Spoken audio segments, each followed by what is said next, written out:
Hello बच्चों। तो यार इस वीडियो में हम लोगों ने बच्चों फंक्शंस के पिछले 10 सालों के जो भी क्वेश्चंस आए हैं वो डिटेल में डिस्कस किए हैं गाइस। तो पिछले 10 सालों से फ्रॉम जनवरी 2020 से बच्चों 2010 तक जितने भी मेंस के क्वेश्चन हैं एक एक क्वेश्चन हमने बच्चों डिटेल में डिस्कस किया है। और एक और इम्पॉर्टेंट बात बच्चों डिक्रीजिंग ऑर्डर में किया है हमने 2020 से स्टार्ट किया है। और चलते चलते तो आप देखोगे बच्चों 2020 में 3-4 क्वेश्चन है, 2019 में 3-4 क्वेश्चन है। ऐसा क्यों? क्योंकि अब रिसेंटली आपने ऑब्जर्व किया होगा कि यार सेट्स में क्वेश्चन आते हैं, तो यार एक ही ईयर में बहुत ज़्यादा क्वेश्चंस पर चैप्टर मिल जाते हैं गाइस। तो यार लास्ट टाइम अगर आप अभी एग्ज़ाम लिखने वाले हो या फिर आपका चैप्टर जस्ट रिसेंटली हुआ है तो भी बच्चों पिछले 10 साल के क्वेश्चन कर लो। It is more than sufficient to give you an idea कि यार जेईई मेंस में किस लेवल के किस टाइप के क्वेश्चंस आते हैं बच्चों। तो आई होप आपको वीडियो पसंद आएगा, आपको कुछ उसमें से सीखने को मिलेगा।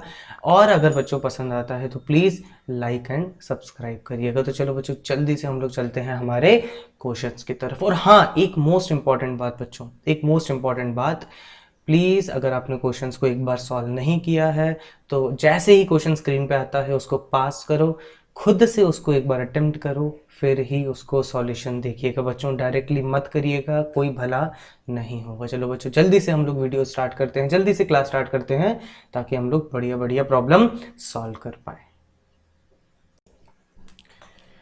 ओके देखो बच्चों, क्लियर कॉम्पोजिट फंक्शन का सवाल आया था 2020 में। तो अगर आपको बच्चों कॉम्पोजिट फंक्शन आता है आराम से ये बढ़िया तरीके से कर सकते थे। जल्दी से इसको देखेंगे कि कहना क्या चाह रहा है। देखो जी ऑफ एक्स दिया हुआ है, जी ऑफ एक्स दिया हुआ है और एफ ऑफ 5/4 के बारे में बच्चों बात करना चाह रहा है। ठीक है, तो देखो यार पहले 5/4 को पिक्चर में लेके आते हैं। कैसे लेके आएंगे? We will put x equals to 5/4 in this equation. तो यार ये हो जाएगा g ऑफ f ऑफ 5/4, इधर आ जाएगा बच्चों x की जगह 5/4 पुट करेंगे। So we will have 4 into 5/4 का स्क्वायर माइनस 10 इंटू 5/4 प्लस 5 आ जाएगा। ठीक है, सिंप्लीफाई करो बच्चों आराम से and this should give you -5/4। -5/4 ये हमें मिलना चाहिए था।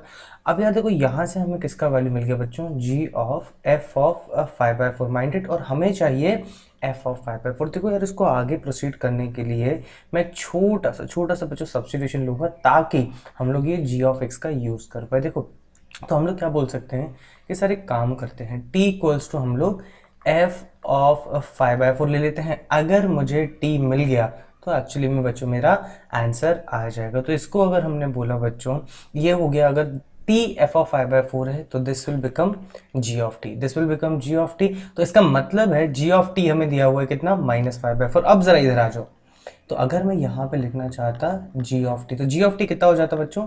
टी स्क्वायर प्लस टी -1, और इसका वैल्यू दिया हुआ है कितना? -5/4। गाइस बहुत सस्ती सी क्वाड्रेटिक दिख रही है, सॉल्व करो t मिलेगा, आंसर आ जाएगा। तो we will have 4t square plus 4t -4 equals to -5। Rearrange करेंगे तो बच्चों ये हो जाएगा 4t square plus 4t plus 1 equals to 0। देखो यार परफेक्ट स्क्वायर बनता हुआ दिख रहा है हमें, तो this will B 2t plus 1 का होल स्क्वायर इक्वल्स टू 0। और ये बच्चों कब पॉसिबल है? When I will have t equals to -1/2। और गाइस ऑब्जर्व करो यही तो वैल्यू हमें चाहिए थी। तो हम लोग देखेंगे तो ऑप्शंस में हमारा बढ़िया से दिया हुआ है बच्चों, क्या? Option number C. तो बच्चों आई होप आपको समझ में आया होगा। जल्दी से अगले सवाल की तरफ बढ़ते हैं। चलो तो यार बच्चों ये एक और सवाल है जिसको सीधा सीधा बच्चों यार क्लियरली दिख रहा है कि इन्वर्स निकालना है, और पूछा इन्वर्स है। पता है इस ये क्वेश्चन अच्छा हो जाता कब? कब अच्छा हो जाता? जब इसमें एक ऑप्शन ऐसा होगा बच्चों, एक ऑप्शन ऐसा होता जिसमें वो बोल देता कि नॉट कन्वर्टेबल। अगर वो नॉट कन्वर्टेबल के बारे में बात करवाना चाह रहा तो आपको ये प्रूव करना पड़ता कि ये 1/1 है कि नहीं, या आपको प्रूव करना पड़ता कि ऑन टू है कि नहीं, बट ऐसा कुछ भी नहीं बोला है। तो सीधा सीधा बच्चों जो हमने स्टैंडर्ड आपने 3 स्टेप्स पढ़े होंगे इन्वर्स निकालने के, सीधा सीधा लगा देंगे बच्चों। तो जल्दी से देखेंगे क्या दिया हुआ है उसने। उसने दिया हुआ है कि f of x is equals to 8 to the power 2x minus 8 to the power 2x minus 8 to the power minus 2x divided by 8 to the power 2x plus 8 to the power minus 2x। यार आराम से LCM लो, simplify करो। This should give you 8 to the power 4x minus 1 divided by 8 to the power 4x +1। ठीक है, तो हम लोग अभी 3 स्टेप्स लगाएंगे। पहला स्टेप क्या होता था बच्चों? पहला स्टेप होता था replace f of x with y. Replace f of x with y, ये आ जाएगा 8⁴x - 1 डिवाइडेड बाय 8⁴x + 1। बच्चों ये हमारा कौन सा स्टेप होता था? स्टेप 1। नाउ सेकंड स्टेप क्या बोलता है बच्चों? सेकंड स्टेप ये कहता है सॉल्व फॉर x। बच्चों मतलब आपको अभी जैसे ये लिखा हुआ है y के लिए लिखा हुआ है, मतलब एक तरफ y है, बाकी जगह सारे x के टर्म है। तो एक्चुअली में सेकंड स्टेप में आपको एग्जैक्टली उल्टा करना पड़ेगा। क्या करोगे? x को एक तरफ लाओगे और बाकी सारे टर्म्स जो होंगे वो y के होंगे। कुछ मत करो, क्रॉस मल्टीप्लाई करो। We will have y into 8⁴x plus y 8⁴x - 1। x तो सीधा अलग नहीं होगा, तो 8⁴x को बच्चों अलग मैं अलग करता हूँ, तो वी विल हैव 8⁴x। ध्यान से देखिएगा, यू विल हैव बच्चों 1 + y डिवाइडेड बाय 1 - y। बच्चों आप कॉमन सेंस दिख ही रहा होगा कि वो छत पे खड़ा हुआ है जो हमारा x, उसको नीचे लाने के लिए हमें क्या लेना चाहिए? लॉग लेना चाहिए। और एक्चुअली में ऑप्शंस आपको हिंट दे रहे हैं कि लॉग में क्या बेस लोगे बच्चों? तो टेक लॉग विथ बेस ई। अगर आप लॉग विथ बेस ई लेते हो, you will have log of 8⁴e, power में आ जाएगा 4x, इधर आ जाएगा बच्चों 1 + y डिवाइडेड बाय 1 - x आ जाएगा। बच्चों अब एक काम करो, ये प्रॉपर्टी आपने पढ़ी ही होगी लॉग की। कौन सी प्रॉपर्टी बच्चों? Log of x⁴n can be written as n into log x. बच्चों एक और एडवांस में प्रॉपर्टी बता दे रहा हूँ जो आगे चल के यूज होगी। Log of b⁴ can also be written as 1/log of a⁴b, जिसको हम लोग बोलते हैं कौन सी बच्चों? Interchange of base property. तो यार पहले तो ये जो 4x है बच्चों, ये 4x को नीचे लेके आ जाओ। तो जैसे ही आप इसको 4x को नीचे लाते हो, what will you have? 4x बच्चों, 4x log of 8⁴e equals to बच्चों this should be 1 + y divided by 1 - y। बच्चों अब x को अगर मैं अलग करता हूँ तो देखिए राइट साइड में क्या आता है। देखो ये 1 + y डिवाइडेड बाय 1 - y तो है ही। गाइस ऑब्जर्व करो, ये जब नीचे जाएगा तो log 8⁴e होगा। इसको अगर मैं न्यूमरेटर में लिखूंगा तो we will have log of e⁴। बच्चों डाइजेस्ट करो, इस प्रॉपर्टी का हमने डायरेक्टली यूज कर दिया। और एक और चीज रखी हुई है बच्चों, नीचे क्या? नीचे रखा हुआ है हमारे पास 4। तो देखो एक्सप्लिसिटली सॉल्व हो गया। तीसरा और फाइनल स्टेप बच्चों, replace x with y and then y whatever you will get that will be your f inverse x। बच्चों तो ये हो जाएगा y, x की जगह बच्चों y की जगह f इनवर्स x। तो we will have f inverse x equals to बच्चों, इक्वल्स टू क्या बच गया? log of e⁴ divided by 4, और y की जगह x बोला आपने बच्चों, तो this will be 1 + x by 1 - x। आप बच्चों कंपेयर करोगे तो क्लियरली मुझे दिख रहा है option C should be our answer. बच्चों तो जल्दी से हम लोग अगला सवाल देखेंगे। ओके तो यार देखो बहुत बढ़िया सवाल है। 2020 का मैं बोलूँगा one of the good problems बच्चों, one of the good problems जो यार बच्चे जनरली इसको छोड़ देते हैं एग्जाम में, क्योंकि ये लेंदी भी है और बहुत प्यारा भी है बच्चों, बहुत प्यारा भी है। तो जल्दी से इसको देखेंगे कैसे करेंगे। देखो ग्रेटेस्ट इंटीजर भी दिया हुआ है, रैशनल पॉलिनोमियल भी दिया हुआ है, ठीक है। तो ग्रेटेस्ट इंटीजर के साथ आप उसको हैंडल नहीं कर सकते, तो क्या करना पड़ेगा? तोड़ना पड़ेगा। किस इंटरवल में? 1 2 3 में दिया हुआ है ना, तो पूरा 1 2 3 में ना डील करके मैं क्या करूँगा बच्चों, इसको 2 इंटरवल में तोड़ दूंगा। कैसे?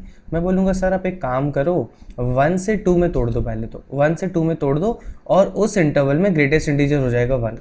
उस इंटरवल में हमेशा ग्रेटेस्ट इंटीजर 1 होगा, तो जो हमारा फंक्शन दिया हुआ है बच्चों वो हो जाएगा x डिवाइडेड बाय 1 + x²। और शर्त क्या रहेगी बच्चों कि आप सारी वैल्यूज लोगे कहाँ से कहाँ तक? 1 से लेकर 2 तक। अच्छा एक और चीज़ कर सकते हैं हम लोग कि हम लोग इंटरवल को तोड़ सकते हैं बच्चों 2 से लेकर 3 तक। तो उस सिनेरियो में गाइस ग्रेटेस्ट इंटीजर हमेशा वैल्यू 2 एक्वायर करेगा और ये बन जाएगा हमारा 2x डिवाइडेड बाय 1 + x²। शर्त क्या है बच्चों कि हमारा x होना चाहिए 2 से लेकर 3 तक। बच्चों अब ये हमें एनालाइज करना आता है, अब ये हम लोग आराम से एनालाइज कर सकते हैं, बट स्टिल बच्चों ये थोड़ा सा ट्रिकी रहेगा। देखो आपने ये फंक्शन तो 100 बार देखा होगा। कौन सा? एफ ऑफ एक्स, ये तो इवन एनसीईआरटी में भी इसके बारे में इसकी रेंज निकालने को बोला गया है, बट थोड़ा सा बच्चों इसमें अलग मैटर है कि एनसीईआरटी में जो जनरली क्वेश्चन दिया हुआ है उसमें for all real values of x दिया हुआ है। तो आप क्या करते हैं, इसको वाई लेते हैं, क्वाड्रेटिक बनाते हैं, डिस्क्रिमिनेंट जीरो का ग्रेटर देन जीरो करते हैं, रेंज निकाल लेते हैं। बट यहाँ पे हम लोग वैसा नहीं कर सकते, क्योंकि सिर्फ मुझे इसको अगर सॉल्व करना है, रेंज के बारे में बात करनी है, तो 1 to 2 इंटरवल में करनी है। तो गाइस डायरेक्टली इम्पॉसिबल है बिना इस फंक्शन का पोस्टमार्टम किए हुए। यहाँ पे पोस्टमार्टम का मतलब मैं क्या कहना चाहता हूँ कि इसका इंक्रीजिंग डिक्रीजिंग बिना निकाले आप इसके बारे में बात नहीं कर सकते। तो आप क्या करोगे गाइस, आप इसको निकालोगे एफ डैश एक्स, इसका इंक्रीजिंग डिक्रीजिंग फंक्शन निकालेंगे। तो डिफ्रेंसिएशन करेंगे इसको जल्दी से, तो क्या हो जाएगा, डिवीजन रूल लग जाएगा। सीधा लिख रहा हूँ बच्चों, this will be 1 + x square, x का डिफ्रेंसिएशन हो जाएगा बच्चों 1 माइनस 1 + x स्क्वायर का differentiation 2x, x as it is denominator बच्चों, डिनोमिनेटर इज 1 + x स्क्वायर का होल स्क्वायर। गाइज अगर लेट से मैं डिक्रीजिंग की बात करता हूँ, गाइज अगर मैं डिक्रीजिंग की बात करता हूँ, तो we know that F dash X should be lesser than zero, F dash X should be lesser than zero. आराम से बच्चों इसको सिंप्लीफाई करेंगे, we will have F dash X 1 - x square divided by 1 + x square का whole square lesser than zero. देखो denominator तो परेशान नहीं करेगा, तो 1 - x स्क्वायर जहाँ पे लेसर देन जीरो होगा वहाँ पे हमारा काम हो जाएगा। और इसी क्वांटिटी को गाइस मैं इसी क्वांटिटी को लिख सकता हूँ कि सॉल्व करो x square -1 greater than zero. ये कहाँ से आया, आपने क्या किया, -1 को मल्टीप्लाई कर दिया, इनइक्वालिटी का साइन चेंज हो गया। अब इसको कैसे सॉल्व करते हो, आप नंबर लाइन बनाते हो बच्चों, फैक्टराइजेशन दिख ही रहा होगा, x - 1 मल्टीप्लाइड बाय x + 1, क्या क्या मार्क करेंगे, -1 + 1, और ये हो जाएगा प्लस माइनस प्लस। ये कौन सा मेथड है बच्चों, दिमाग में लाओ, वेविक का मेथड यूज़ कर रहे हैं, तो हमें चाहिए पॉजिटिव। तो किस इंटरवल में, गाइस दिख रहा होगा, -∞ to -1 यूनियन 1 to ∞, इस इंटरवल में मेरा ग्राफ जो है माइंडेड बच्चों is always decreasing, is always decreasing, मतलब हमेशा बेचारा गिरता ही रहेगा, हमेशा बेचारा गिरता ही रहेगा। तो मैं अगर बात करता हूँ बच्चों किस इंटरवल के लिए, 1 से लेकर 2 के लिए। यार गाइस अगर मैं इसका रफली ग्राफ बनाता हूँ गाइस, तो आप ऑब्जर्व करोगे 1 से आगे बच्चों, 1 से आगे यार ये बेचारा गिरता ही जा रहा है, गिरता ही जा रहा है। तो मैं ऑब्जर्व किया कि 1 to 2 इंटरवल में 1 पे बच्चों मैक्सिमम वैल्यू आएगी, 2 पे बच्चों मिनिमम वैल्यू आएगी। तो क्या करेंगे हम लोग, f(1) निकाल लेंगे बच्चों, f(1) दिख रहा होगा, इट इज़ 1/2, सब्स्टिट्यूट करके देखो इसमें बच्चों, x = 1 सब्स्टिट्यूट करके देखो, फिर गाइस f(2) सब्स्टिट्यूट करके देखो, यू विल हैव 2 / 5। माइंडेड बच्चों 2/5 छोटी वैल्यू होगी 1/2 से, तो रेंज हो जाएगा only in the interval 1 to 2 is 2/5 to 1 to 2। बच्चों ब्रैकेट्स ओपन रहेंगे क्योंकि ना ही 1 इंक्लूडेड है ना ही 2 इंक्लूडेड है। गाइस अब हम लोग बात करेंगे कौन से इंटरवल के लिए, 2 to 3 के लिए। तो हमारा 2 to 3 के लिए फंक्शन क्या हो जाएगा बच्चों, 2 to 3 के लिए मेरा जो फंक्शन हो जाएगा that will B f(x) = 2x divided by 1 + x square. And guys minded अगर मैं इसको 2 to 3 के बारे में बात करता हूँ तो इसका भी मुझे सारा प्रोसीजर करना पड़ेगा, बट कॉमन सेंस लगा के देखो, x/1 + x स्क्वायर का जो इंक्रीजिंग डिक्रीजिंग बिहेवियर होगा वे इसका भी तो वही होगा, इसका भी तो वही होगा। तो आप थोड़ा सा इस चीज़ को पॉज करके डाइजेस्ट करने की कोशिश करिएगा, क्योंकि कांस्टेंट से बच्चों उसके इंक्रीजिंग डिक्रीजिंग पे कोई भी फ़र्क नहीं पड़ता। तो मैं अगर 2 और 3 में देखता हूँ, देखो हमने फिगर आउट कर लिया कि 1 से लेकर इन्फिनिटी तक बेचारा हमेशा डिक्रीजिंग है, तो ये भी बच्चों 2 से 3 पर हमेशा डिक्रीजिंग ही होगा, डिक्रीजिंग ही होगा। तो बच्चों फिर से मुझे जो मैक्सिमम वैल्यू मिलेगी वो कहाँ पे मिलेगी, इसकी f(2) पे। बच्चों f(2) की वैल्यू सब्स्टिट्यूट करो, you will have 4/5। And minimum value किस पे मिलेगी बच्चों, f(3) पे।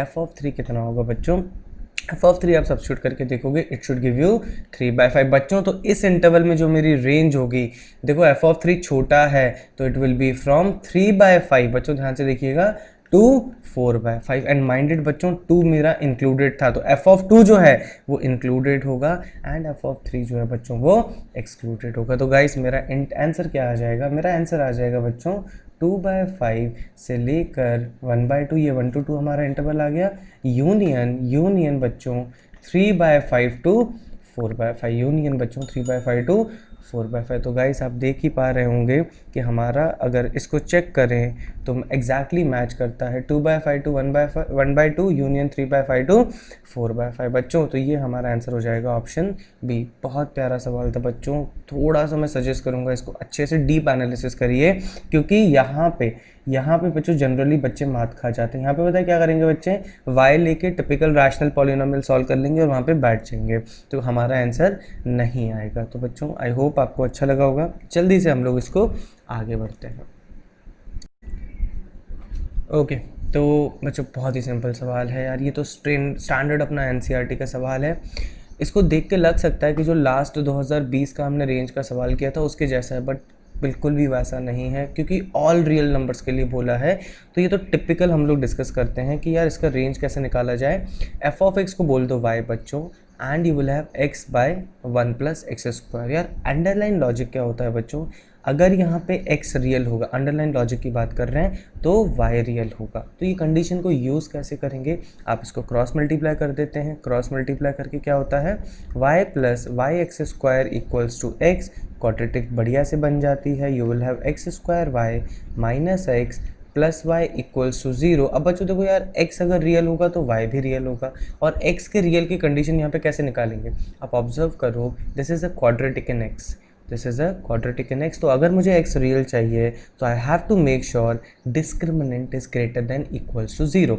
Let's write discriminant. So discriminant will be equals to बच्चों b² = 1 minus a minus 4ac हो जाएगा बच्चों, 4 times of y² should be greater than equals to 0। Simplify करो बच्चों, -1 से मल्टीप्लाई करो, you will have 4y² - 1 lesser than equals to 0। Factorize it, you will have 2y - 1 2y + 1 lesser than equal to 0। बच्चों wavy curve लगा के आराम से निकाल सकते हो। This will B -1/2, this will B +1/2, you will have plus minus plus, and you are interested in finding the value where it is negative. So guys, -1/2 to 1/2 answer हो जाएगा, which is option A बच्चों, which is option A।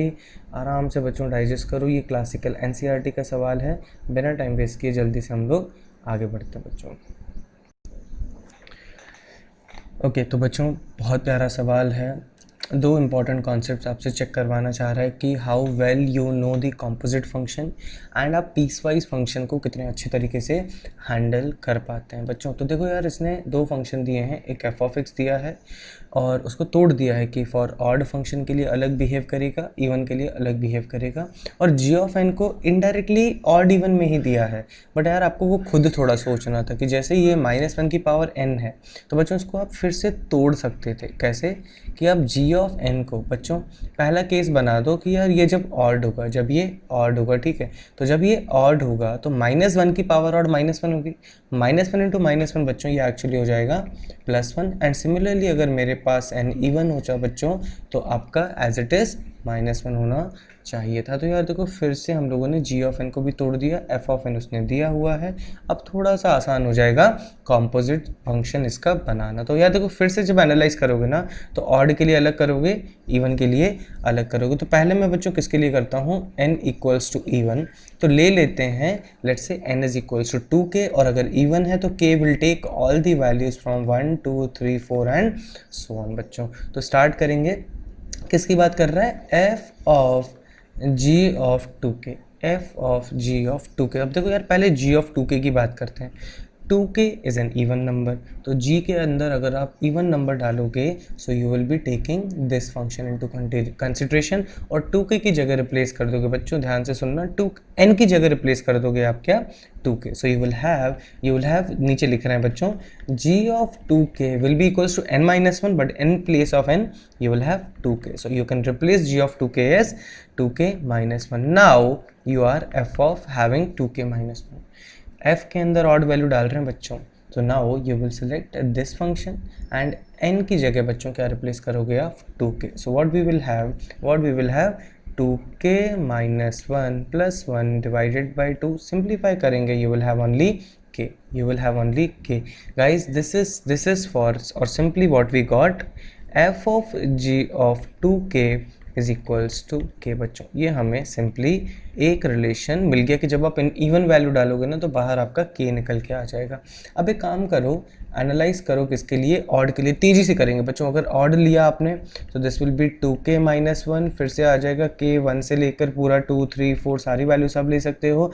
तेजी से देखेंगे बच्चों, f of g of 2k minus 1, g of 2k minus 1 बच्चों means g के अंदर ऑड वैल्यू डाल रहे हो, g के अंदर ऑड वैल्यू डाल रहे हो मतलब n+1 सेलेक्ट करेंगे, n की जगह 2k माइनस 1 आएगा तो we will have g of 2k minus 1। बच्चों g of 2k minus 1 n+1 आएगा, n की जगह 2k माइनस 1 एंड इधर आ जाएगा +1। बच्चों +1 क्यों, n+1 वाला +1, तो ये आप रिप्लेस कर सकते हो। 2k इधर आ जाएगा बच्चों f ऑफ 2k। अब f के अंदर इवन नंबर, f के अंदर अगर इवन नंबर तो you will select this function, n की जगह 2k रिप्लेस करोगे, so guys you will have 2k divided by 2 और it is equals to k। सो यहाँ से मुझे एक चीज़ समझ में आ गई कि f of g of 2k minus 1 अगर मैं डालता हूँ तो this will be again equals to k। बच्चों this will be again equals to k। तो बच्चों ऑब्जर्व करो। अब हम लोग इसको एनालाइज करते हैं कि कौन 1 1 होगा बच्चों और कौन मैनी 1 होगा। तो यार कैसे देखेंगे बच्चों, देखो आपने क्या बोला था कि k की वैल्यू जो है वो 1 से लेकर 2 3 बेसिकली सारे नेचुरल नंबर्स ही डाल पाते थे, राइट। तो जैसे जैसे आप k की वैल्यू डालते जाओगे वो सारे वैल्यूज आती जाएंगी। इसका मतलब है बच्चों मैं बोल सकता हूँ कि range of f of g of x is n, range of f of g x is n। और आप ऑब्जर्व करोगे बच्चों आपको डोमेन और कोडोमेन दिया हुआ है from natural numbers to natural numbers. तो यार बच्चों अगर नेचुरल नंबर्स हमारी रेंज है, नेचुरल नंबर हमारा कोडोमेन है, तो I can say that my function is on to function, जो कि डेफिनेशन ऑफ एक ऑन टू फंक्शन होती है। अब चेक करते हैं कि 1 1 मैनी 1 है कि नहीं। तो एक छोटा सा ऑब्जर्व करो यार, ये के आउटकम दे रहे हैं, तो मैंने क्या किया, इसके लिए बोल दिया बच्चों k इक्वल्स टू 1 और इसके लिए भी लेट से बोल दिया k इक्वल्स टू 1। तो अगर आपने k इक्वल्स टू 1 बोला तो बच्चों you will have f of g of 2, f of g of 2 कितना आ जाएगा 1। इसके लिए अगर आपने बोला तो you will have f of g of 1 that is equals to 1। बच्चों दैट इज इक्वल्स टू 1। यार इसका मतलब क्या है, आपने बच्चों डाइजेस्ट करो जल्दी आराम से इसको, आपने अगर 1 को इनपुट डाला बच्चों, 1 को इनपुट डाला तो आउटकम 1 आता है, 2 को इनपुट डाला तो भी आउटकम 1 आता है बच्चों। तो ये किसकी प्रॉपर्टी होती है, आपके मैनी 1 फंक्शन के। बच्चों तो हमारा आंसर क्या हो जाएगा, on to function and many 1 function. बच्चों तो हमारा इसके हिसाब से हम देख पा रहे हैं आंसर हो जाएगा ऑप्शन सी। बच्चों नेक्स्ट क्वेश्चन देखेंगे जल्दी से। ओके बच्चों काफ़ी सिंपल सा सवाल है, अगला हमारा एक बार रीड कर लेते हैं। देखो क्या बोलना चाह रहा है कि let a equals to x set दिया हुआ है, x बिलोंग्स टू r और x पॉजिटिव इंटीजर नहीं हो सकता। फंक्शन डिफाइन किया है बच्चों a से r में, r रियल नंबर है, तो चेक करना है कि बच्चों 1 1 और ऑन टू है कि नहीं। बच्चों तो यार f of x equals to 2x by x minus 1, तो पहले हम लोग इसको चेक करते हैं बच्चों, 1 1 और मैनी 1 को चेक करते हैं। तो यार देखो दो तरीके हैं, एक तो कैलकुलस अगर आपको आता है तो डिफ्रेंशिएट करके दिखा दो कि डिक्रीजिंग है, बट यार मैं अज्यूम करता हूँ कि अभी हम लोग वहाँ तक नहीं पहुँचे, नॉर्मली 11th में है। तो एक बेसिक डेफिनेशन है स्ट्रेट फॉरवर्ड बच्चों, f of x1 equals to f of x2 अगर है और ये बना के देता है हमें x1 equals to x2, it means it's a 1 1 function और इंजेक्टिव फंक्शन। बच्चों ये दिमाग में रखना, 1 1 का मतलब है इट्स एन इंजेक्टिव फंक्शन, ठीक है। तो f ऑफ x1 अगर equals to f of x2 से स्टार्ट करके x1 x2 तक जाते हैं बच्चों, तो means it's an 1 1 function, otherwise it's a many 1 function. तो यार सिंप्लीफाई करो जल्दी से, मेरे को दिया हुआ है 2x1 divided by x1 minus 1, ये f ऑफ x1 हो गया बच्चों, this will B 2x2 divided by x2 minus 1। Simplify करो बच्चों प्लीज़, इसको क्रॉस मल्टीप्लाई नहीं करेंगे हम लोग क्या करेंगे, इसको रेसिप्रोकल करके या फिर x1 को नीचे फेंक देंगे। So you will have 1 minus 1 by x1। बच्चों x1 को डिनोमिनेटर में भेज दिया, again we will have 2 by 1 minus 1 by x2। Cancel करो बच्चों, कैंसिल करो, क्रॉस मल्टीप्लाई करो, you will have 1 minus 1 by x2 equals to 1 minus 1 by x1। ये भी कैंसिल, माइनस भी कैंसिल, एंड हमें मिल जाएगा x1 इक्वल्स टू x2। बच्चों this is a classic simplest definition, if f of x1 equals to f of x2 implies x1 equals to x2, it means it has to be a 1 1 function. So I can say that my function guys, it is injective.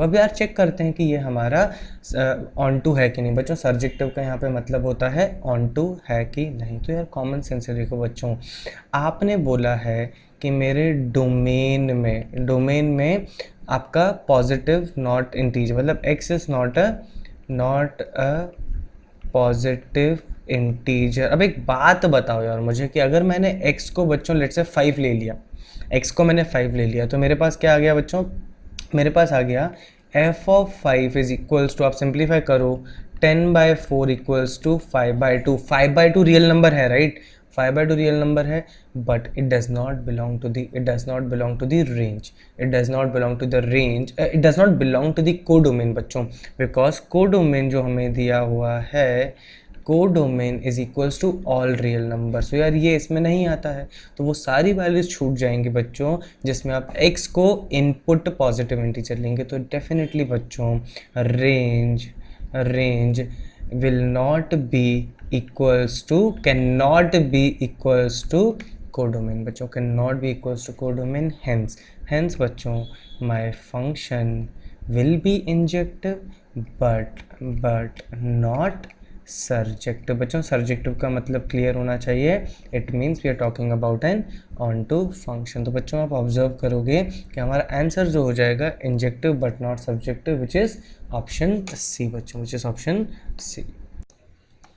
Okay, तो बच्चों देखो यार बहुत ही अच्छा सवाल है, मतलब ये क्वेश्चन जो है ना बच्चों पूरा हमारा कॉन्सेप्ट रिवाइज करवा देगा, किसका, कॉम्पोजिट फंक्शन का, और इनडायरेक्टली बच्चों इनडायरेक्टली इनवर्स फंक्शन की भी वो बात करवाएगा आपसे, ठीक है। तो यार ऑब्जर्व करो कि हमें दिया क्या हुआ है। पहले तो बच्चों हमने लिख लिया है कि f1x दिया हुआ है, f2x दिया हुआ है, और ये एक बढ़िया सी क्वांटिटी बच्चों, बहुत कम बुक्स में इस टाइप के क्वेश्चंस के बारे में मेंशन किया जाता है जिसमें बीच वाला फंक्शन पूछा जाता है। तो यार ध्यान से देखिएगा इसको हम लोग कैसे कर सकते हैं।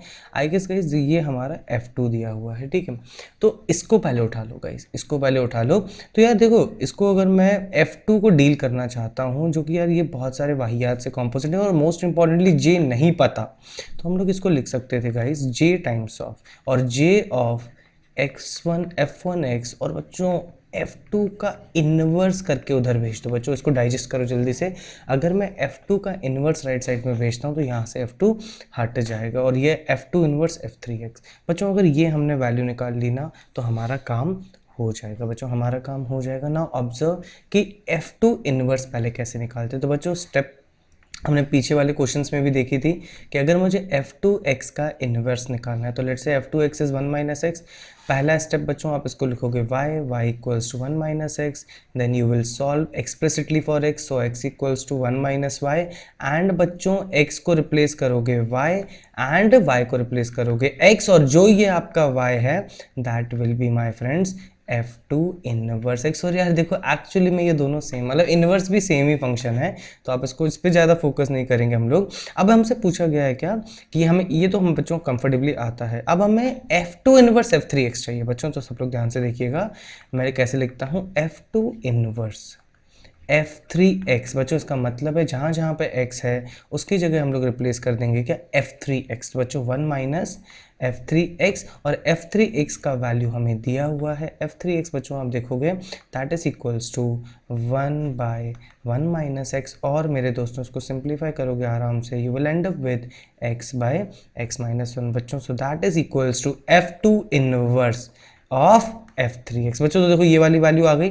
अब इसको काम करते हैं हम लोग, क्या करते हैं बच्चों, सब्स्टिट्यूट कर देते हैं। तो दिस विल बी बच्चों j of f1x equals to बच्चों x/x - 1 बच्चों। ऑब्जर्व करो आप कि f1x जो है वो हमें दिया हुआ है, तो I can write j of 1/x which is our f1x guys, and this is x/x - 1 guys. तो ऑब्जर्व करोगे अगर यहाँ पे 1/x है, बट अगर आपको j ऑफ x चाहिए तो एक छोटा सा सब्स्टिट्यूशन कर दोगे, क्या छोटा सा सब्स्टिट्यूशन कर दोगे बच्चों, रिप्लेस x विथ 1/x बच्चों, replace x with 1/x everywhere, you will end up with getting j of x बच्चों। लेफ्ट साइड में j ऑफ x हो जाएगा, राइट साइड में अगर मैं 1/x से रिप्लेस कर सकता हूँ तो आई will have 1/x, again here I will have 1/x minus 1।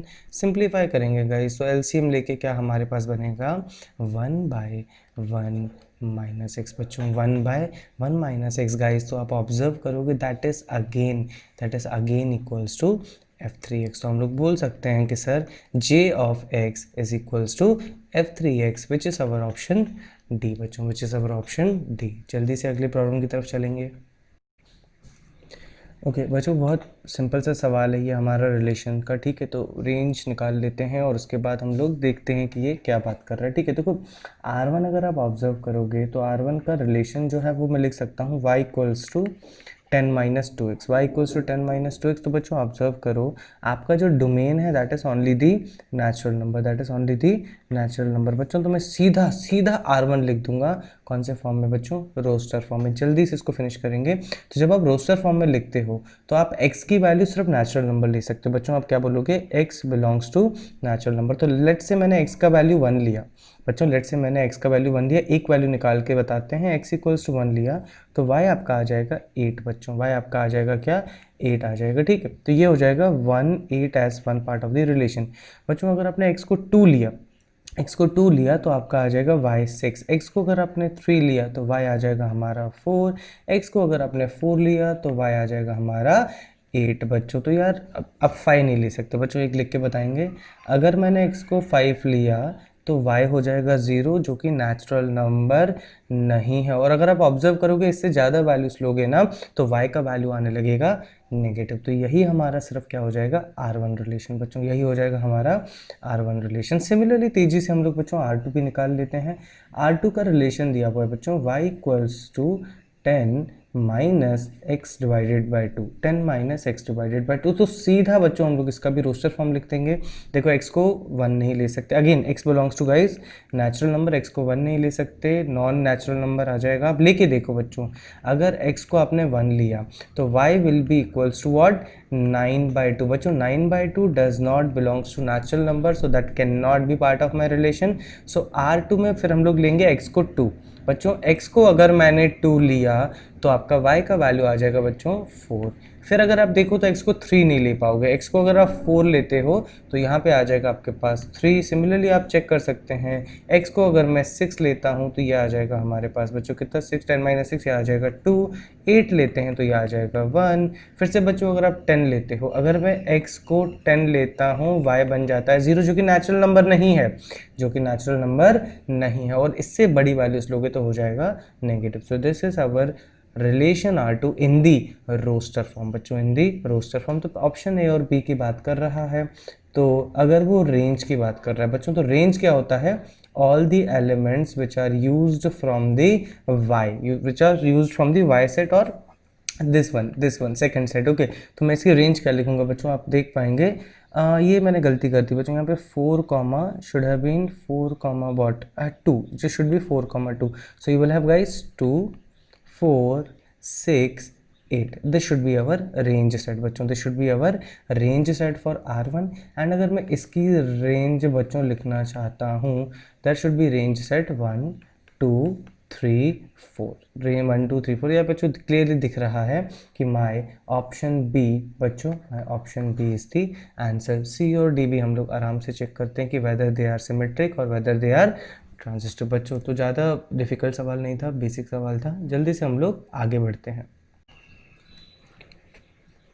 Okay तो बच्चों देखो जल्दी से, बिल्कुल सिंपल, हमें बस चेक करना था कि फंक्शन सिमेट्रिक है, रिफ्लेक्सिव है या फिर बच्चों ट्रांजिस्टिव है। तो यार ये दो अलग अलग फंक्शन दिए हुए हैं, तो दोनों का डिटेल में एनालिसिस करेंगे।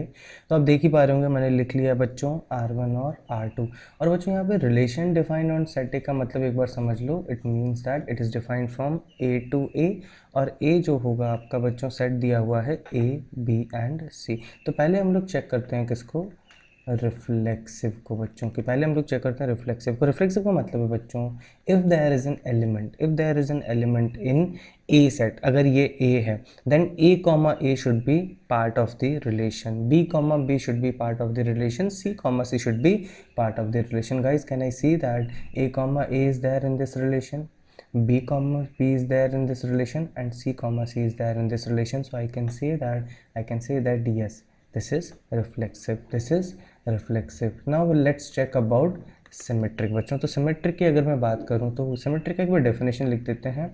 If A R B is there मतलब A relation B is there, then B relation A should be there. तो बच्चों डाइजेस्ट करो कि अगर लेट से सी ए है, सबको एक एक करके देखेंगे, सी ए है तो ए सी तो है ही मेरे पास बच्चों, फिर अगर बी बी तो ये तो स्ट्रेट फॉरवर्ड है। अब बच्चों देखो बी सी, बच्चों ये इंपॉर्टेंट है, अगर बी सी यहाँ पे है तो अगर ये सिमेट्रिक होता तो बच्चों दिमाग में निकालो सी भी होना चाहिए था, सी भी होना चाहिए था। तो इसकी वजह से बच्चों मैं बोल सकता हूँ कि I have what, b relation to c, but I don't have बच्चों, I don't have what, c relation to b. तो बच्चों मैं क्या बोलूँगा, दिस इज़ नॉट सिमेट्रिक बच्चों, दिस इज़ नॉट सिमेट्रिक। फिर हम लोग अगर किसकी बात करते थे बच्चों, ट्रांजिस्टिव की। गाइस तो ट्रांजिस्टिव देखो कैसे हम लोग देखते थे, रिलेशन क्या, डेफिनेशन क्या होती थी, if I have a R b as well as BRC, this implies I should have ARC in the relation। बच्चों अगर A B आपका रिलेशन में है,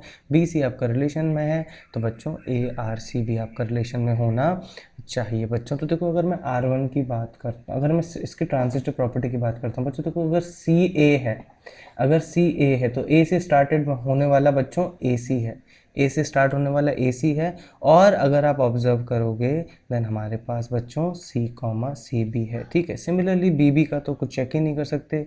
ए सी है बच्चों, अगर हमारे पास ए सी है तो सी से स्टार्ट होने वाला बच्चों कौन सा है, सी सी। आप ऑब्जर्व करोगे ए सी भी है हमारे पास बच्चों, ए सी भी है हमारे पास। एंड सिमिलरली अगर बच्चों मैं बी सी चेक करता हूँ, अगर मैं बी सी चेक करता हूँ और बच्चों कौन सा चेक करते हैं, सी ए चेक करते हैं। यस, यहाँ पे हमें एक एग्जांपल मिल गया बच्चों कि अगर मैं इन दोनों को लेता हूँ, देखो बच्चों अगर मेरे पास बी आर सी है एज वेल एज बच्चों हमारे पास सी आर ए है। बच्चों अगर ये ट्रांजिस्टिव होता तो मेरे पास बी आर ए होना चाहिए था, बी आर ए होना चाहिए था, जो कि b are a does not belongs to the relation. तो मैं क्या बोलूँगा कि this is also not transitive. बच्चों ट्रांजिस्टिव होने के लिए, सिमेट्रिक होने के लिए, ना होने के लिए बच्चों आपको सिर्फ एक एग्जांपल चेक करना होता है, और अगर वो हमें मिल गया तो yes it is not a transitive. बच्चों सेम अगर R2 की बात करोगे तो फिर से सेम डेफिनेशंस बच्चों, ए है हमारे पास, सिमिलरली बी है एज वेल एज सी है। तो बच्चों मैं क्या बोलूँगा, yes it is reflexive, it is reflexive. फिर बच्चों अगर मैं सिमेट्रिक की बात करूँगा, आप ध्यान से देखो बच्चों, ए बी है, बी ए है, कोई दिक्कत नहीं, बढ़िया। सी ए है एज वेल एज ए सी है बच्चों, तो यस दिस इज सिमेट्रिक बच्चों, दिस इज सिमेट्रिक। बट अगर मैं ट्रांजिस्टिव की भी बात करूँगा बच्चों, तो फिर से एक एग्जांपल ढूंढेंगे बच्चों। ए बी को अगर मैं स्टार्ट करता हूँ, बी ए को स्टार्ट करता हूँ तो ए है, ठीक है बच्चों।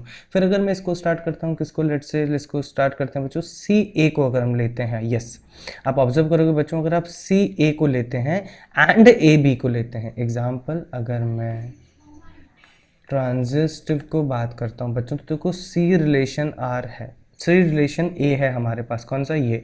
फिर बच्चों हमारे पास ए रिलेशन बी है, तो आप दिमाग में सोचो कि कौन सा रिलेशन होना चाहिए था, we should have had c relation b, मतलब मेरे पास सी कॉमा बी होना चाहिए था। आप पूरी जगह देखोगे सी रिलेशन बी हमारे पास नहीं है बच्चों, हमारे पास नहीं है। तो मैं क्या बोलूँगा कि R2 में it is reflexive, it is symmetric, but it is not transitive. बच्चों तो ऑप्शन चेक करेंगे आप कि अगर ऑप्शन ए है, he is telling both R1 and R2 are not symmetric, no R2 is symmetric. Option B is R1 is not symmetric but it's transitive, तो कोई नहीं है बच्चों, दोनों में कोई भी ट्रांजिस्टिव नहीं है। Option C R2 is symmetric but it is not transitive, yes R2 is symmetric but it is not transitive, ये हमारा आंसर हो जाएगा। और ऑप्शन डी तो वैसे ही गलत है बच्चों, R1 R2 में से कोई भी ट्रांजिस्टिव नहीं है। जल्दी से बच्चों आगे बढ़ेंगे अगले सवाल के लिए। ओके तो बच्चों यार ये मजदूरी वाला सवाल आ गया, बिल्कुल बेसिक सा सवाल है, ठीक है। ये क्वेश्चन थोड़ा सा ठीक ठाक बन जाता है इसकी वजह से, क्योंकि इसने ऑप्शन दिया हुआ है नॉट इन्वर्टिबल। बच्चों पहले भी हमने एक क्वेश्चन किया था जिसमें यार उसने सारे ऑप्शन में कोई भी ऐसा ऑप्शन दिया था जिसमें नॉट इन्वर्टिबल था, तो हमने सीधा स्टेप्स 3 लगा दिए थे और निकाल दिया था। इसमें ये गलती मत करना बच्चों, इसमें ये गलती मत करना, पहले चेक करना इन्वर्टिबल है कि नहीं है। तो यार पहले मैं चेक करूँगा इन्वर्टिबल होने के लिए क्या होना चाहिए बच्चों, function should be bijective, function should be bijective. तो पहले हम लोग एफ ऑफ एक्स से स्टार्ट करते हैं। F of x is equal to f of x minus one x minus two. बच्चों पहले हम लोग चेक करेंगे किसको, वन वन को, वन वन को चेक करेंगे। क्लासिक बच्चों, क्लासिक कौन सा यूज़ करेंगे, f of x one equals to f of x two, ठीक है। इसको चेक कर रहे हैं हम लोग, सब्स्टिट्यूट कर दो वैल्यूज़ गाइस, तो ये आ जाएगा x one minus one divided by x1 minus 2 equals to guys you will have x2 minus 1 and x2 minus to. Simplify करेंगे आराम से, फिर से गलती मत करना क्रॉस मल्टीप्लाई करने की। क्या करो, इस क्वांटिटी में बच्चों माइनस वन प्लस वन कर दो, तो you can see that this quantity can be written as one plus one by x one minus two. बच्चों ध्यान से देखो, one plus one by x minus two, and this also can be written as one by same x2 minus two plus one. Same हो जाएगा, ये one से one cancel guys, cross multiply करो, you can easily see that, हम लोग आराम से देख सकते हैं बच्चों कि this quantity will imply, cross multiply करके चलो कर लेते हैं, x2 minus to you will have x1 minus 1, this implies x1 equals to guys x1 equals to x2, yes, so this is the classic definition of function being 1 1। चलो जल्दी से यार इसको हम लोग ऑन टू देख लेते हैं। ऑन टू के लिए मुझे बच्चों क्या निकालना पड़ेगा, इसका रेंज निकालना पड़ेगा। ऑन टू के लिए इसका रेंज निकालना पड़ेगा, तो बिल्कुल स्ट्रेट रैशनल पॉलिनोमियल है, सस्ती। क्या करोगे, y equals to x minus one divided by x minus two, cross multiply करोगे guys, you will have y x minus two y equals to x minus one. X को explicitly अलग लिखोगे, simple याद करो बच्चों, उस पहले हमने कर चुके हैं तो उस पर फिर से डिस्कस नहीं करेंगे। एक्स को बच्चों अगर मैं अलग करता हूँ तो ये आपको मिलता है, राइट साइड में जाएगा two y minus one divided by y minus one. बच्चों तो रेंज का फंडा क्या था, रेंज का फंडा था you find the value of y where x is, you find the value of y such that x कभी भी इमेजनरी नहीं होना चाहिए। तो आप ऑब्जर्व करो कि इमेजनरी या फिर डिफाइन होना चाहिए। बच्चों तो ऑब्जर्व करो, डिनोमिनेटर में अगर आप y को 1 डालोगे बच्चों, डिनोमिनेटर में y को 1 डालोगे तो x डिफाइन नहीं होगा, बाकी हर जगह होगा। तो आप क्या बोल सकते हो, सर कि मेरा रेंज है minus infinity to infinity except बच्चों 1 means R minus one. Guys can you see that जो आपका कोडोमेन दिया हुआ है, जो आपका कोडोमेन दिया हुआ है that is exactly R minus one. तो भैया हमारा ऑन टू भी है, हमारा वन वन भी है। तो ये अब नॉट इन्वर्टिबल का तो टेंशन ख़त्म हो गया बच्चों। अब हम लोग इसको जल्दी से, हमारे अगर कन्फर्म हो गया कि इट इज़ इन्वर्टिबल, तो हम लोग 3 स्टेप लगाएंगे बच्चों। 3 स्टेप क्या लगाओगे, आप पहली स्टेप को लिखोगे बच्चों, यहाँ पे सॉल्व करेंगे इसको। पहली स्टेप को लिखोगे बच्चों, एफ ऑफ एक्स को लिखोगे वाई, एफ ऑफ एक्स को लिखोगे y, y equals to x minus one divided by x minus two. You will solve explicitly for x. यार वो तो मैंने अभी भी कर दिया था, वो तो मैंने अभी अभी कर दिया था, तो रीअरेंज फिर से नहीं करेंगे। ये आ जाएगा x equals to two y minus one divided by y minus 1, then guys what you will do, you will replace x with y with f inverse x। तो बच्चों एक स्टेप में सीधा आंसर लिखेंगे, f inverse x is equals to 2x minus one divided by बच्चों x minus one. अभी इतना निकम, अच्छा f इनवर्स y बोल रहा है तो कोई दिक्कत नहीं, अगर हमारे ये f इनवर्स x आया तो we will write f inverse y that will be 2y minus one divided by y minus one. बच्चों तो हमें दिख रहा है क्लियर कि हमारा आंसर हो जाएगा ऑप्शन सी। बच्चों ये क्वेश्चन की कोई औकात नहीं है, ऑनेस्टली बता रहा हूँ, बट ये अच्छा क्यों बन गया, क्योंकि इसमें एक ऑप्शन दिया हुआ था नॉट इन्वर्टिबल। चलो बच्चों जल्दी से अगले सवाल की तरफ बढ़ेंगे। ओके बच्चों एक और अच्छा प्रॉब्लम, सब लोग ध्यान से देखिएगा। देखो फिर से ये अच्छा क्यों है, क्योंकि हमें इसने एल्जेब्रिक एज वेल एज बच्चों as well as greatest integer function दिया है। तो देखो ग्रेटेस्ट इंटीजर को उसके साथ डील करना बच्चों इतना डायरेक्ट नहीं है, तो हम लोग पहले ग्रेटेस्ट इंटीजर को ब्रेक करेंगे। कैसे ब्रेक करेंगे सब लोग देखिएगा, हम लोग ऐसे ब्रेक करेंगे जैसे ग्रेटेस्ट इंटीजर का वैल्यू कॉन्स्टेंट हो जाए। तो यार बच्चों देखो, अगर मैं x/5 को लेता हूँ, 0 से लेकर 1 तक, अगर मैं x/5 को लेता हूँ 0 से लेकर 1 तक, तो आप ऑब्जर्व करोगे बच्चों, greatest integer of x/5 will be always equal to 0, always equal to 0। और हमारा जो फंक्शन है it will be simply f of x equals to x, and it will be for x lesser than 5 but greater than equals to 0 बच्चों, greater than equals to 0। Since हमारा domain बच्चों natural numbers हैं, तो हम लोग सीधा सिर्फ natural number ही लेंगे। तो मैं एक इस काम करता हूँ, इस फंक्शन को रोस्टर फॉर्म में लिख लेता हूँ बच्चों। तो x को 0 तो नहीं ले सकते, 1 लोगे बच्चों तो फिर से क्या आ जाएगा, 1 आ जाएगा। आप अगर 2 लोगे तो 2 आ जाएगा। देखो x को 1 लिया 1 आया, 2 लिया 2 आया। सेम तरीके से बच्चों 3 लिया 3 आया, एंड 4 लिया 4 आया। 5 नहीं ले सकते क्योंकि अभी इस इंटरवल में हमने ब्रेक नहीं किया है। सेकंड आपको समझ में आ ही रहा होगा कि अगर मैं लेता हूँ x/5 को बच्चों 2 से लेकर 1, मतलब x/5 की वैल्यू इक्वल्स टू 1 और लेसर देन 2 होगी, तो आप ऑब्जर्व करोगे यहाँ पे लिख रहे हैं फिर से बच्चों, greatest integer of x/5 will be equals to 1। आपका f ऑफ x जो है बच्चों वो बन जाएगा x-5 into 1 which will be x-5, और x जो है x will be from where to where बच्चों, it will be from lesser than equals to बच्चों 5 to 10। बच्चों देखो फिर से अगर आप इसमें 5 का वैल्यू डालते हैं, फिर से हम लोग इसमें अगर 5 का वैल्यू डालते हैं तो f ऑफ x आ जाता है 0, f ऑफ x आ जाता है 0 जो कि अलाउड नहीं है। तो फिर से हम लोग किससे वैल्यू स्टार्ट करेंगे बच्चों, 6 से। तो 6 से अगर स्टार्ट किया तो 6 - 5 हो जाएगा 1, एंड बच्चों क्या हो जाएगा, ये आ जाएगा 7 और आ जाएगा 2, फिर 8 आ जाएगा 3, एंड बच्चों आज 9 लोगे तो आ जाएगा 4। 10 अभी हम लोग नहीं ले सकते। गाइस आपको पैटर्न समझ में आ ही गया होगा। अगर आप अगला ब्रेक करोगे तो यू विल हैव x-10, और x जो होगा आप आराम से देख सकते हैं बच्चों, it will B from lesser than 15 और ग्रेटर देन इक्वल्स टू 10। तो फिर से आप वैल्यूज जब डालोगे 10 नहीं डाल पाओगे, 0 आ जाएगा जो कि हमारे कोडोमेन में नहीं है। So again you will start from 11 1, 12 डालोगे 2 आ जाएगा बच्चों, 13 डालोगे 3 आ जाएगा, 14 डालोगे 4 आ जाएगा बच्चों। तो यार ऐसे ही कहानी चलती जाएगी, मेरे को कुछ कहने की ज़रूरत है नहीं, आपने रोस्टर फॉर्म में लिख लिया। अगर मैं 1 1 मैनी 1 की बात करूंगा भैया, तो ये 1 पे भी आउटकम 1 आता है बच्चों, 6 पे भी आउटकम 1 आता है, 11 पे भी आउटकम 1 आता है। इसका मतलब है कि it is not 1 1, it is what, it is बच्चों मैनी 1। फिर हम लोग बात करेंगे कि whether it is an onto टू। बच्चों ऑन टू कहीं से भी नहीं है, मुझे दिख रहा है कि ये बेचारा 1 2 3 4 यही आउटकम में फंसा रहेगा। तो डेफिनेटली हमारा जो कोडोमेन है वो ऑल नेचुरल नंबर्स हैं। इसका मतलब है कि my range is not going to be equals to codomain, hence मैं क्या बोलूँगा बच्चों, it is not 1 1 as well as बच्चों नॉट ऑन टू। तो इसके हिसाब से बच्चों आपको दिख रहा होगा कि it is neither 1 1 nor onto टू। बढ़िया से हमारा आंसर हो जाएगा ऑप्शन डी। अगले सवाल की तरफ चलेंगे बच्चों। एक और बच्चों बिल्कुल ही बेसिक सा सवाल और कंपोजिट फंक्शन का सवाल। बच्चों यार बिल्कुल सीधा सीधा जो बोल रहा है बच्चों वो कर दो, आराम से आंसर आ जाएगा, कोई होशियारी नहीं करेंगे।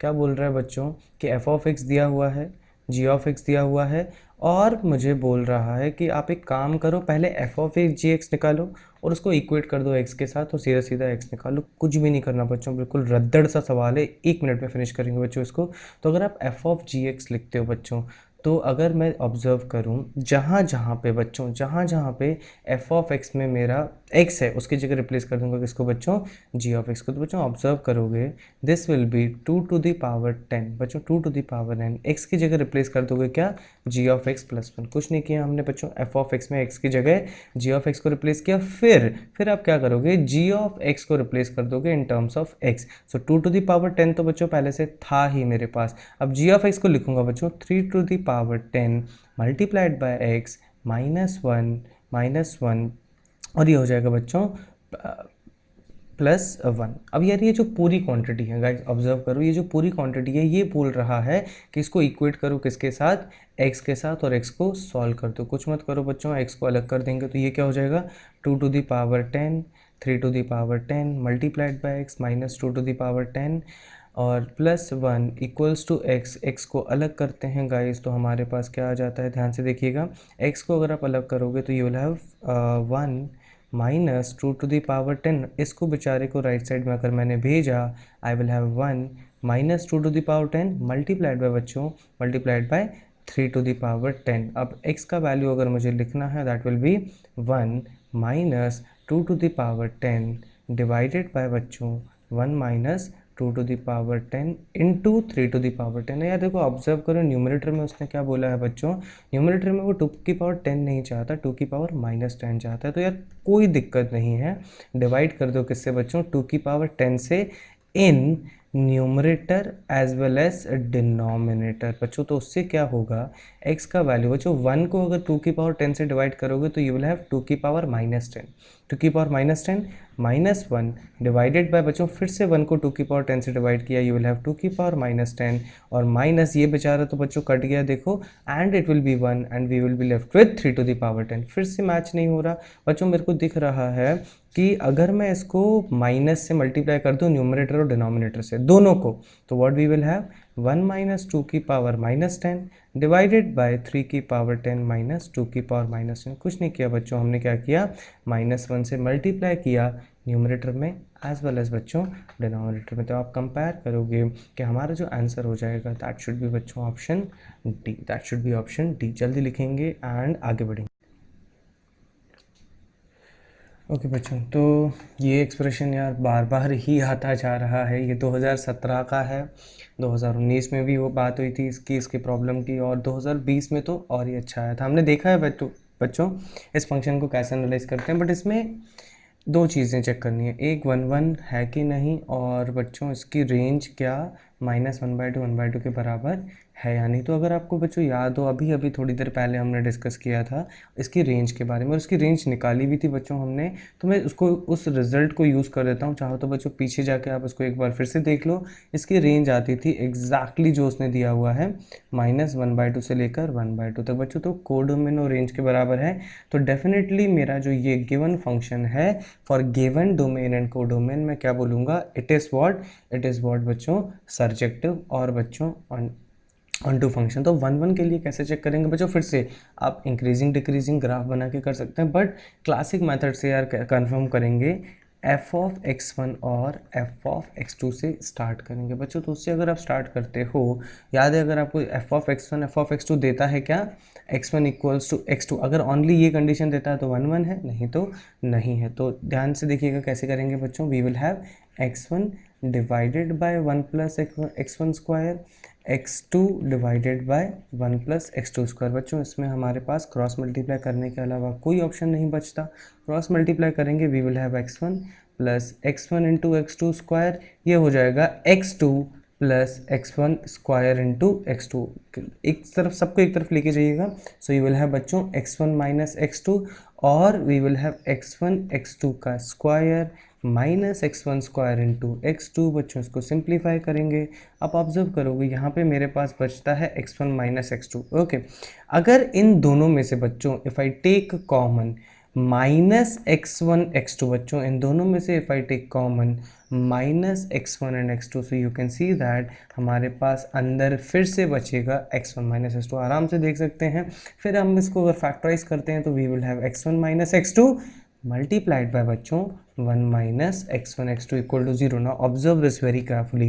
This implies कि x1 can be written as equals to x2, जो हमारी कंडीशन होती है, बट अगर सिर्फ यही कंडीशन आती तो हमारा ये 1 होता, बट इसके साथ एक और कंडीशन आ रही है कि x1 x2 = 1। इसका मतलब क्या है बच्चों, x1 = x2 लोगे तो डेफिनेटली क्या होगा, f(x1) = f(x2) तो आएगा, बट आप x1 और x2 की अगर ऐसे वैल्यू लेते हो ताकि उनका प्रोडक्ट बच्चों 1 आ जाए, तो भी आंसर सेम आएगा, तो भी f(x1) f(x2) सेम आएगा। एग्जाम्पल लेके समझा देते हैं बच्चों, अगर मैं x को 2 लेता हूँ और x को 1/2 लेता हूँ, तो देखो इन दोनों का प्रोडक्ट 1 है, तो ये रिलेशन इंडिकेट करता है कि सर इनका f(2) और f(1/2) सेम आने वाले। एक एग्जांपल देखेंगे इसका कि मैं चलो f(2) निकाल लेता हूँ। बच्चों f(2) कितना है, 2 डिवाइडेड बाय 1 + 2 का स्क्वायर कितना आ जाएगा, 5। और गाइस f(1/2) भी निकाल देते हैं, तो ये आ जाएगा बच्चों, ऊपर आ जाएगा 1/2, नीचे आ जाएगा 1+, बच्चों केयरफुली देखिएगा 1+, ये आ जाएगा 1/4। एलसीएम लेके देखिए बच्चों, कैंसिल होके वापस आपके पास बचेगा 2/5। बच्चों तो यहाँ से इंडिकेट हो गया कि मेरा जो फंक्शन है वो आपका ऑन टू तो है, बट यहाँ से क्लियर हो गया कि वो 1 1 नहीं है। तो मैं क्या बोलूँगा बच्चों, it is a surjective function but not injective. Hence मेरा जो आंसर होगा that should be equals to option B. जल्दी से बच्चों अगले सवाल की तरफ बढ़ेंगे।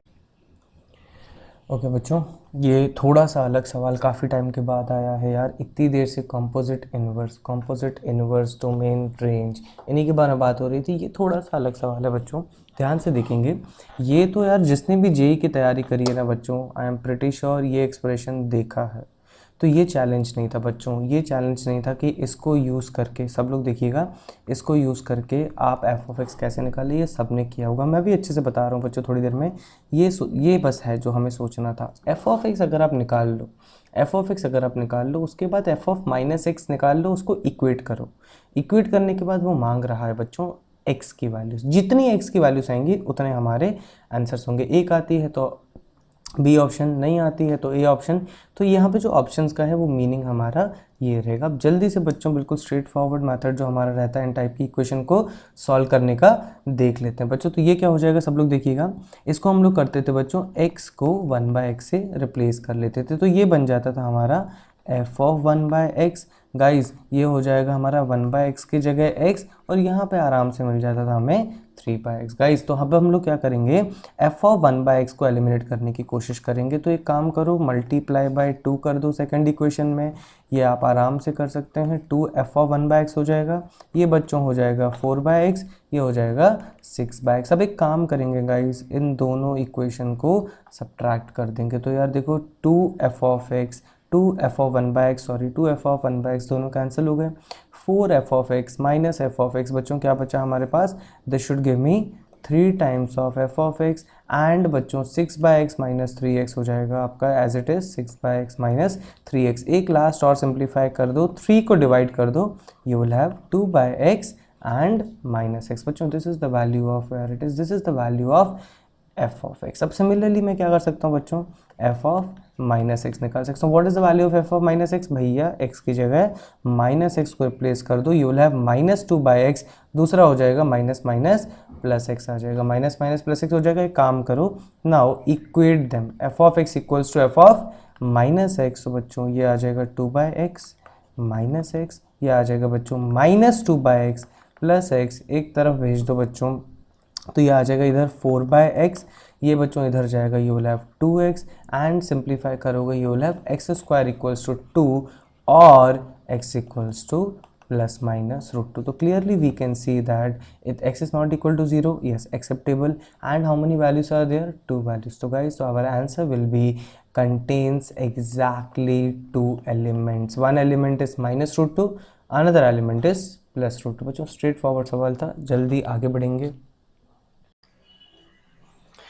एक और अच्छा प्रॉब्लम बच्चों अब ये है हमारा, जो 2016 में आया था बच्चों। यार ये सवाल पता है आपको पूरा टेस्ट करवाएगा कि आपने रियल में जेईई की तैयारी की है नहीं, क्योंकि यार इस टाइप के सवाल आपने अगर बहुत सारे क्वेश्चंस प्रैक्टिस किए ना, तभी सोच पाओगे कि यार इस टाइप के सवालों में पैटर्न निकलता है। ये लोग डायरेक्टली नहीं होते, और ये सवाल स्पेसिफिकली लॉजिक के साथ साथ थोड़े से लेंदी भी होते हैं। तो बच्चों आपको भगवान पे भरोसा करके, जैसे उसने F0 दिया हुआ है, तो ये रिकरिंग रिलेशन यूज़ करके आपको आगे के फंक्शन निकालने थे। यार देखो F1 और F2 पूछा होता तो यार कोई दिक्कत नहीं होती थी, बट इसने 100 पूछा यार, समझ रहे हो, 100 तक आप जा ही नहीं पाओगे मजदूरी करके। तो आपको भरोसा करके 2-3 पैटर्न निकाल, 2-3 स्टेप्स करके आपको 1 2 3 निकालना था, फिर यार चेक करना था कि कहीं पे हमारा पैटर्न निकलता है कि नहीं। तो जल्दी से इसको स्टार्ट करेंगे। पहले मैंने स्टार्ट किया बच्चों, जैसे लिया मैंने n इक्वल्स टू 0। जैसे इसने बोला है कि ये रिलेशन वैलिड है किसके लिए, n equals to 0 1 2 and so on, ठीक है। तो पहले हमने n अगर 0 लिया तो बच्चों देखो पैटर्न क्या बना, f1x बन गया बच्चों, f1x बन गया लेफ्ट हैंड साइड में।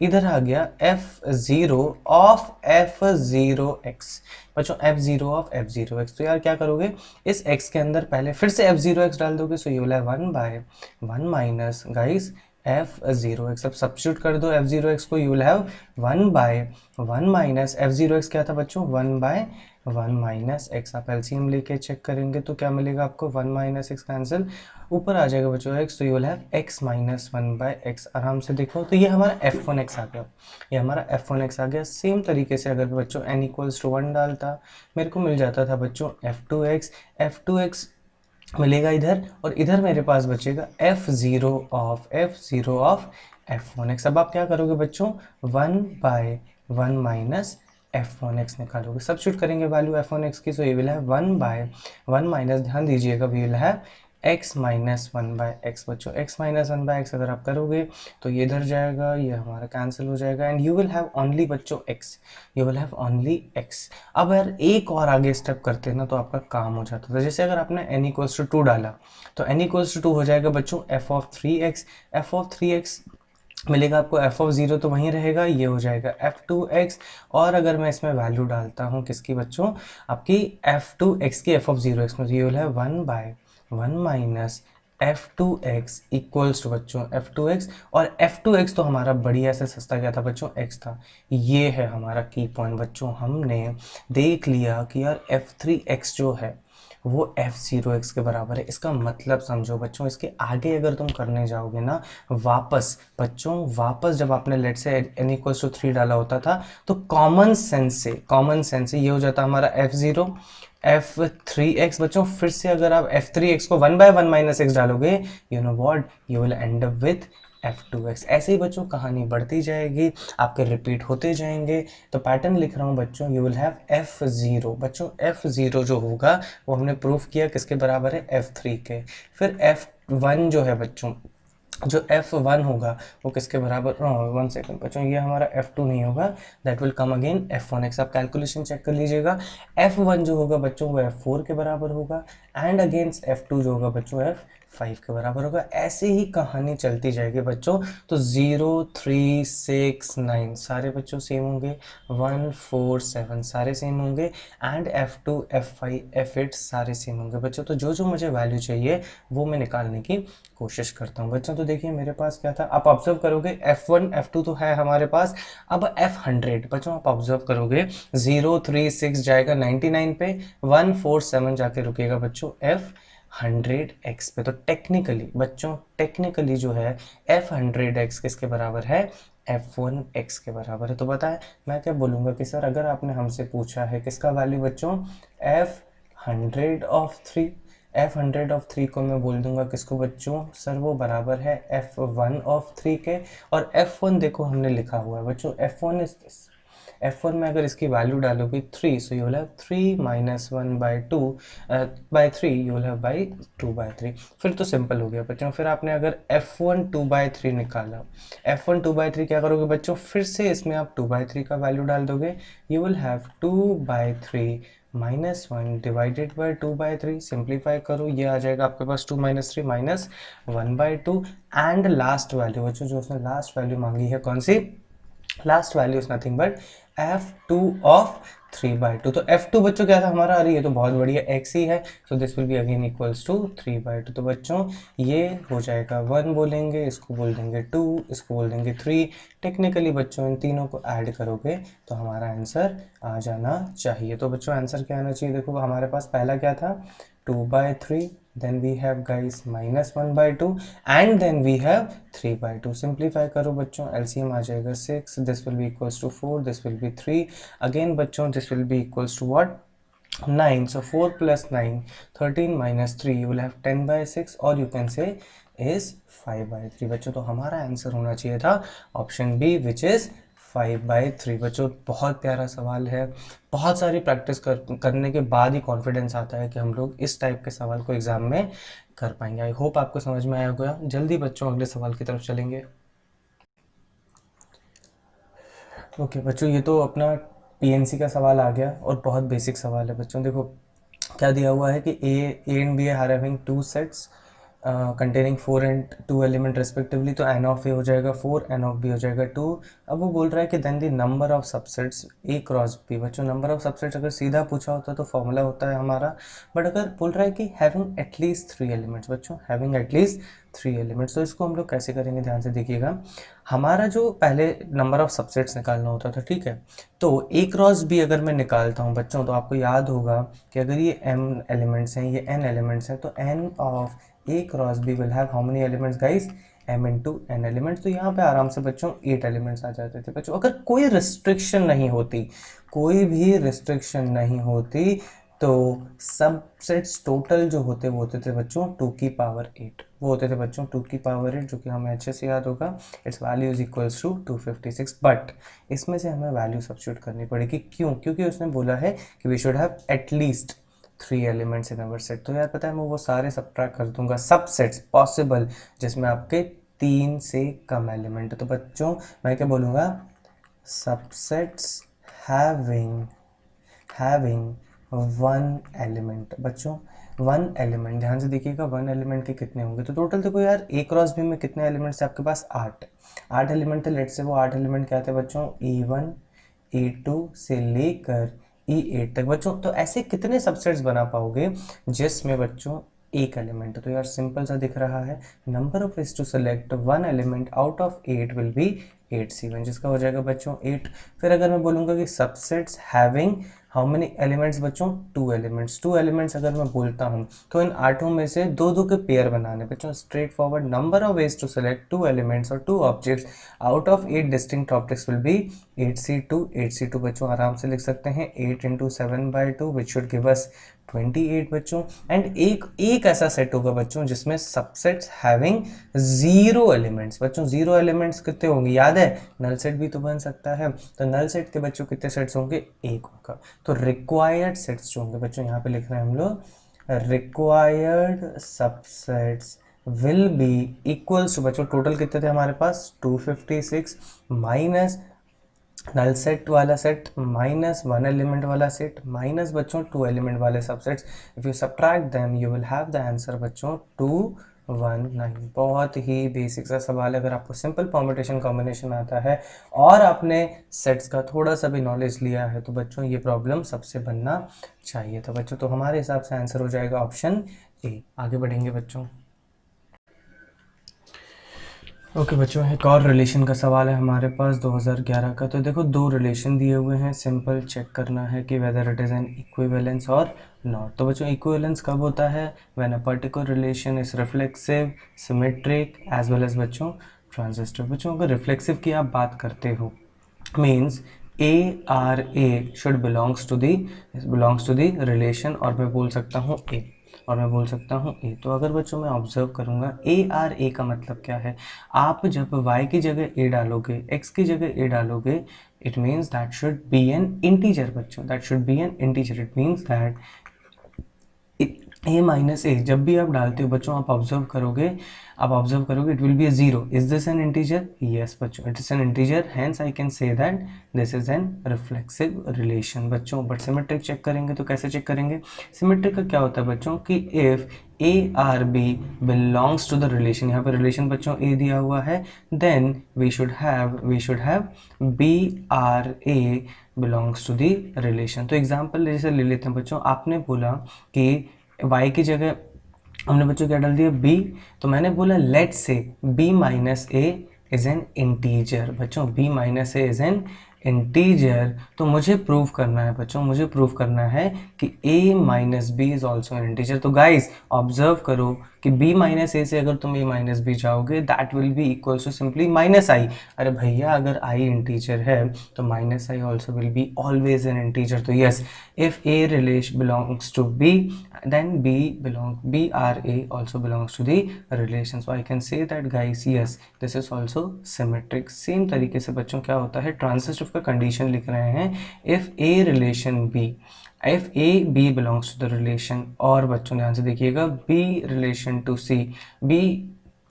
C belongs to the relation, then we should have AC belongs to the relation। तो एग्जाम्पल ले लेते बच्चों, जैसे आपने बोला ARB, तो B minus A is an integer. ध्यान से देखिएगा B minus A is an integer, ये पहला वाला मैंने लिख दिया। फिर दूसरा वाले का मतलब है बच्चों C minus B, let's say this is an another integer I dash. तो गाइस अगर A माइनस सी की बात करनी है, गाइस ध्यान से देखिएगा A माइनस सी की बात करनी है तो you should have C minus A also an integer. तो बच्चों ऑब्जर्व करोगे इन दोनों को यूज करके तुम लोग C माइनस ए कैसे लाओगे, सिंपल शब्दों में बच्चों आप उन दोनों को ऐड कर दोगे। इन दोनों को अगर ऐड करते हो guys, so you can see that b से बी कैंसिल हो जाएगा and you will have c minus a and you will have i dash plus i. दादा अगर आपके पास दो इंटीजर्स हैं, आई डैश एक इंटीजर है, आई एक इंटीजर है, अगर दोनों को ऐड करोगे again you will have an integer. So I can say that yes this will also be an integer. So yes if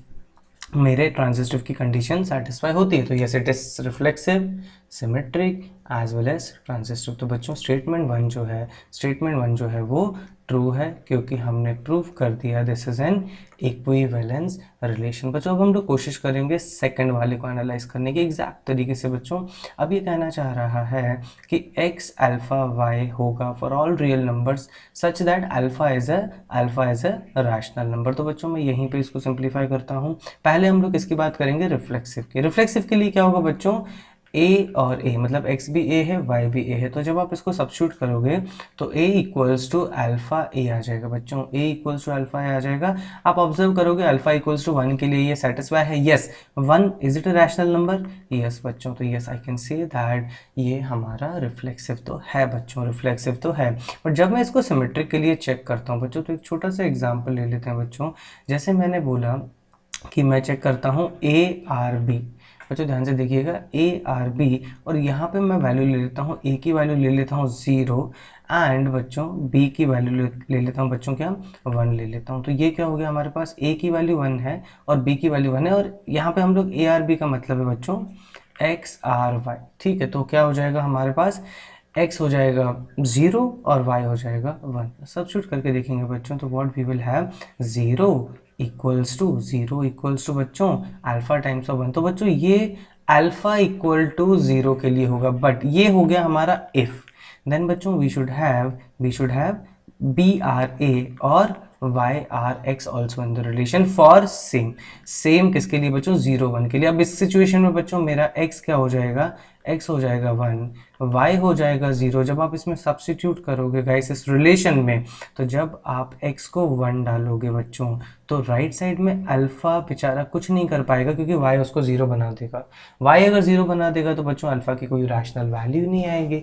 इसका मतलब है बच्चों कि if x y belongs to the relation y r x doesn't belong to the relation. So बच्चों मैं बोल सकता हूँ it is not a symmetric relation. अगर सिमेट्रिक नहीं है तो ट्रांजिस्टिव में जाने की ज़रूरत नहीं है, हम लोग सीधा बोल सकते हैं बच्चों नॉट एन इक्विवेलेंस रिलेशन। तो बच्चों स्टेटमेंट अगर 1 की बात करूँ तो ट्रू है, 2 की बात करूँ तो फॉल्स है, और इसके हिसाब से बच्चों हमारा आंसर होना चाहिए था ऑप्शन सी। ऑप्शन होना चाहिए था सी। बच्चों अगले सवाल की तरफ चलेंगे। ओके अगला सवाल बच्चों बिल्कुल ही बेसिक सा सवाल है, इसको एकदम से फिनिश कर लेते हैं। देखो बहुत बेसिक एनसीईआरटी में भी दिया हुआ है बच्चों, इसलिए 2011 में आपका ये सवाल आया था। तो यार बोल रहा है कि डोमेन बताओ 1/√ऑफ modulus of x minus x. एक काम कर लेते हैं बच्चों, मॉड्यूलस ऑफ एक्स हमें तोड़ना आता है, मॉड्यूलस ऑफ एक्स हमें बच्चों तोड़ना आता है। मैं इसको लिख सकता हूँ बच्चों मॉड्यूलस ऑफ एक्स को एक्स लिख सकता हूँ। तो बच्चों वी विल हैव 1/√ऑफ x माइनस एक्स। बच्चों किसके लिए, for x greater than equals to 0 के लिए। भैया अगर आपने मॉड्यूलस ऑफ x को x लिखा तो ये हो जाएगा इन्फिनिटी। बच्चों ये तो डिफाइन ही नहीं होगा। फिर अगर मैंने लिखा बच्चों मॉड्यूलस ऑफ x को minus x, we will have minus x but minded this is for x lesser than 0। बच्चों यस, तो अगर आप x को नेगेटिव लेते हो बच्चों तो नीचे हमारे पास क्या बचा, this is -2x, negative value डालोगे पॉजिटिव हो जाएगा बच्चों, पॉजिटिव हो जाएगा। तो बस सिंपल है बच्चों, ये वाली वैल्यूज आपको नहीं लेनी है। क्यों, क्योंकि ये इन्फिनिटी चला जाएगा, डोमेन में नहीं आएगा, और लेना है वो सारी वैल्यूज जिसके लिए ये डिफाइन है, जो कि है x लेसर देन 0 बच्चों। तो हमारा आंसर हो जाएगा सीधा सीधा -∞ to 0, जो कि मुझे दिख रहा है बच्चों ऑप्शन सी, ऑप्शन सी बच्चों। तो फंक्शंस में हमारे बच्चों यही सवाल हैं, और 2020 से लेकर 2010 तक बच्चों फंक्शंस में जितने भी जो स्पेसिफिकली सिर्फ फंक्शन के कॉन्सेप्ट्स यूज़ करते हैं वो सारे हमने कवर कर लिए हैं। इसके पीछे अगर जाएंगे तो बच्चों बहुत रिडंडेंट सवाल हैं, बहुत इजी सवाल है। जैसे आपने एक छोटा सा एग्जांपल देख ही लिया किसका, 2011 का बच्चों। तो कोई पॉइंट नहीं है, मैं रिकमेंड करूँगा बच्चों आप आगे भी अगर आने वाले चैप्टर्स में अगर आप ध्यान दोगे तो सिर्फ बच्चों टाइम कम है तो है, क्वेश्चंस बहुत ज़्यादा होते हैं, तो प्रीवियस ईयर के आप 2020 से 2010 तक करो, कोई भी दिक्कत नहीं होगी। It is more than sufficient अगर आप एनालाइज करना चाहते हो कि आपके प्रीवियस ईयर से क्वेश्चन बनते हैं कि नहीं बच्चों। तो आई होप ये आपको सीरीज अच्छा लगा होगा, ये सारे क्वेश्चंस आपको समझ में आए होंगे। मैं ऐसे ही बच्चों और वीडियोस भी डालता रहूँगा, और अगला हमारा जो चैप्टर है बच्चों वो लिमिट्स रहेगा। तो लेट्स सी कि हम लोग आगे जल्दी से कितने तेजी से लिमिट्स के चैप्टर के प्रीवियस ईयर के क्वेश्चंस को डाल पाते हैं। चलो बच्चों, अभी के लिए okay, goodbye, take care, चलो।